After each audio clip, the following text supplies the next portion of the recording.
Hey, salut!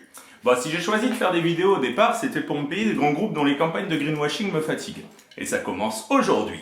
Le greenwashing selon Coca-Cola. L'historique. C'est en 1963 qu'un pharmacien français découvre qu'en mélangeant de la cocaïne et de l'alcool, on obtient du coca-éthylène qui a des effets euphorisants et addictifs. Il décide d'en faire une boisson et crée le vin Mariani. Le docteur américain John S. Pemberton va ensuite lui piquer l'idée et sortir aux États-Unis le French Cocaine qu'il va vendre comme un médicament, en lui inventant des vertus thérapeutiques. Bon, ça reste de la coke et du vin. En 1886, ils veulent devoir remplacer l'alcool dans la recette par un sirop sucré à cause de la prohibition et des noirs qui foutaient un peu trop le bordel. Et la cocaïne sera, elle, retirée de la recette en 1903 sur pression des sudistes blancs qui voyaient toujours d'un mauvais œil l'impact qu'avait l'augmentation croissante de coca sur les classes pauvres noires qui continuent à foutre le bordel. De toute façon, c'est toujours les mêmes. Coca-Cola va donc rajouter un bloc de sucre et un bloc de caféine pour augmenter le potentiel addictif de la boisson et on obtient ainsi le soda qu'on allait pouvoir vendre à toute la planète. Bon, à partir de là, c'est du capitalisme de base. 1931, Coca-Cola se paye le luxe de redessiner le Père Noël en gros bonhomme joufflu et rouge. Bon, officiellement, c'est pour augmenter la conso de coca pendant l'hiver, mais c'est clairement pour cibler le plus jeune public possible. Sur le chemin, Coca s'est trouvé un copain de conquête du monde avec McDonald's et ils partent à l'attaque des générations les plus jeunes afin d'assurer leur succès futur. Bon, aujourd'hui, la guerre est finie. On trouve du coca partout sur la planète, même dans les endroits les plus improbables. Coca, McDo se paye les Coupes du Monde, les Jeux Olympiques et tous les événements planétaires en vitrine publicitaire, aux dépens des économies locales. Le groupe Coca, à lui seul, c'est presque 50 milliards de chiffre d'affaires. Le Père Noël sert toujours, c'est des belles pubs d'ailleurs. Et alors, on a donc des mecs en costard qui regardent la carte du monde en se demandant comment faire en sorte que les petits-enfants boivent plus de coca et moins d'eau dans chaque pays. Quoi. Oui Kevin, c'est Mike. Dis-moi, je suis en train de regarder les chiffres. Ouais, les enfants de Madagascar qui boivent du coca 100 jours par an, c'est pas possible. Non. Oui, c'est un pays bouseux, donc là chez du froid, vous leur mettez des frigos coca partout et voilà. Puis je veux voir si on peut pas organiser un petit événement sportif là-bas d'ici 15 ans. Ouais, disons, ouais. Ah oui, parce que pour que les gens boivent plus de coca, faut qu'ils boivent moins d'eau. Oh, vous l'avez compris quand même. Hein? Ouais, prenez de l'eau chez McDo, on va voir. La nocivité. Bon, pourtant que le coca est pas bon pour la santé, on commence à le savoir. Même s'il nous balade avec le coup de la recette mystère. Comment ça, je sais pas où le... Quoique. Dans une canette de coca, il y a 39 grammes de sucre, soit 10 cuillères ou 7 morceaux. Votre besoin en sucre pour toute une journée. De l'acide phosphorique. Maladie osseuse, insuffisance rénale. De 33 à 42 mg de caféine. Bon, la dose journalière à pas dépasser pour les enfants, c'est 45 mg. Mais c'est pas comme si aux États-Unis on avait une explosion d'enfants avec des troubles de l'attention.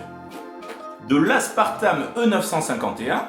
Alzheimer, cancer, tumeur, problèmes cardiaques, lymphome, diabète. De l'acésulfane K950, cancer et problèmes pulmonaires, des colorants 2 et 4 MI, colorant qui a été prouvé cancérigène, si bien qu'aux États-Unis la dose par canette a été abaissée à 29 mg, mais rassurez-vous, en Europe on est encore à 79 mg.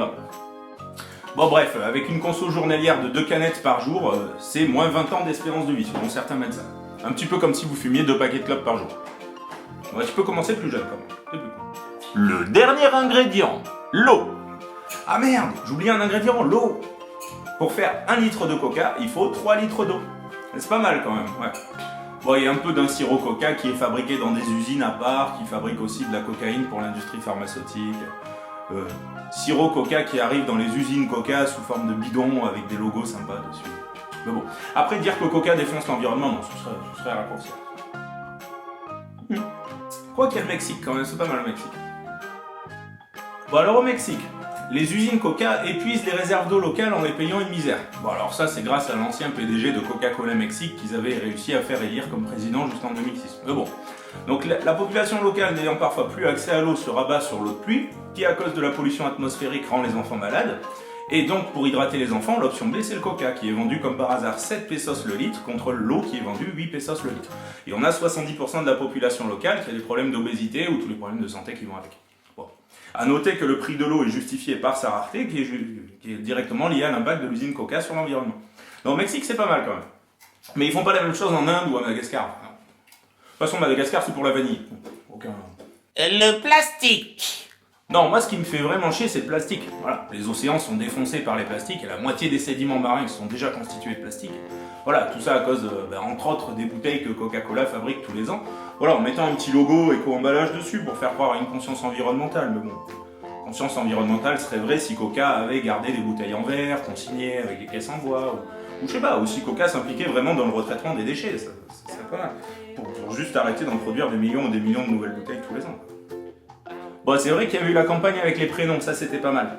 Pour travailler le facteur sympathie de la marque et augmenter les ventes, ça avait des bons résultats. On mettait du Jean-Pierre à côté du Mohamed, ça passait bien. Puis bon, c'est vrai que dans la pub, faut édulcorer, on peut pas... Salut monsieur, je vois un coca. Mais bien sûr le jeune, quelle bouteille tu préfères? Diabète, insuffisance rénale, Alzheimer, problème cardiaque, tumeur cérébrale? Je veux prendre un Coca Life plutôt. Ah oui, bien sûr. Quelle bouteille tu préfères? J'ai Alzheimer, insuffisance rénale, problème cardiaque, tumeur cérébrale. Par contre, je n'ai pas de diabète, parce qu'on a enlevé le sucre et on a mis de la stevia. Bon, c'est cultivé de manière intensive. On n'a pas encore découvert les effets nocifs, mais tu peux partir sur un lymphome peut-être. Mais là, la bouteille verte en plein hiver, c'est pas possible. Hein. Déjà, vous nous aviez fait la pleine bottle, ça j'avais bien rigolé.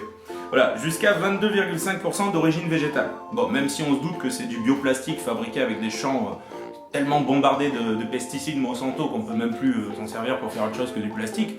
Oh, et puis jusqu'à 22,5%, c'est pas mal. Ça peut être 1% aussi. C'est assez dur à contrôler. Ouais, mais là, les bouteilles vertes avec marqué Coca Life en plus, c'est abusé. C'est-à-dire que la Coca Life, elle fait pas rêver partout sur la planète. Hein. Moi, je pense qu'en Inde ou au Mexique, enfin bon, si c'est pour nous faire croire que vous en avez quelque chose à foutre de l'environnement ou de la santé des gens, c'est un peu lèche, quoi. Non, en fait, je pense que c'est plus par rapport à la période. Genre en plein hiver, pour contraster avec l'ambiance de Noël, du vert. C'est un peu flag d'ailleurs, les panneaux 4x3 avec les champs fleuris derrière, c'est juste pour avoir le meilleur impact psychologique. Alors qu'en fait, il y a quoi qui a changé? Coca Life, ouais, ils ont rajouté Life en dessous. Ah, le speech. Goût sucré d'origine naturelle, réduit en calories avec un petit symbole avec des feuilles. Ouais, sous prétexte qu'on utilise de la stevia et moins de sucre. C'est pas mal. Bon, même si du coup on bloque sur le d'origine naturelle, alors que ces bouteilles-là ne sont plus des plant bottles et sont 100% issues de l'industrie pétrolière. Alors en fait, on a complètement épuisé le concept des ours polaires. Maintenant, ça fait trop penser, ça déprime les gens, ça fait trop penser au réchauffement climatique. Donc du coup, on a fait l'inverse, quoi. On a dit du vert, du soleil, voilà. En plus, en plein hiver, on va faire un test pour voir un impact sur la clientèle, avec une nouvelle formule en plus. Ouais, ben c'est du greenwashing à 2 balles. Oui, mais toi, tu dis ça parce que tu t'intéresses à l'écologie. Voilà, tu regardes comment on se comporte dans les autres pays. Mais sur la masse, dans un pays occidental comme la France, ça passe. Regarde. Au final, les gens vont se dire quoi? Ils vont surtout retenir que c'est nous qui l'avons fait le premier, donc, et que tous les autres, même Pepsi, vont nous emboîter le pas. Donc ça assoit notre position de leader. Et puis c'est forcément bon pour la planète, parce qu'on rajoute de la plante dedans. C'est bio, c'est Coca bio, quoi. Quelque chose. Ah ouais. C'est pour ça qu'on va aussi faire un épisode sur McDo. Bon après, si vous demandez pourquoi Coca-Cola met autant de produits chimiques dans leur boisson, c'est pas pour le plaisir à la base. Hein. C'est surtout pour éviter à la partie aqueuse et grasse de se séparer. Si vous voulez faire un petit test, versez du lait dans une bouteille de coca et attendez 10 heures. Et voilà, il est là le sirop coca. Ouais.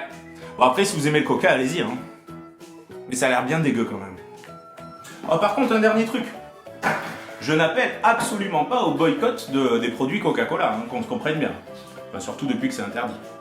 Oui, c'était en 2010, sous Sarkozy, Michel Alliot-Marie nous a fait passer une petite circulaire. 45 000 € d'amende, 1 an d'emprisonnement et devoir rembourser le préjudice commercial. Moi, je vais pas avoir les moyens, les gars, je vous le dis. Hein. Déjà que je monétise pas mes vidéos. Par contre, vous pouvez peut-être partager cette vidéo. Ça peut être pas mal. Partir par là.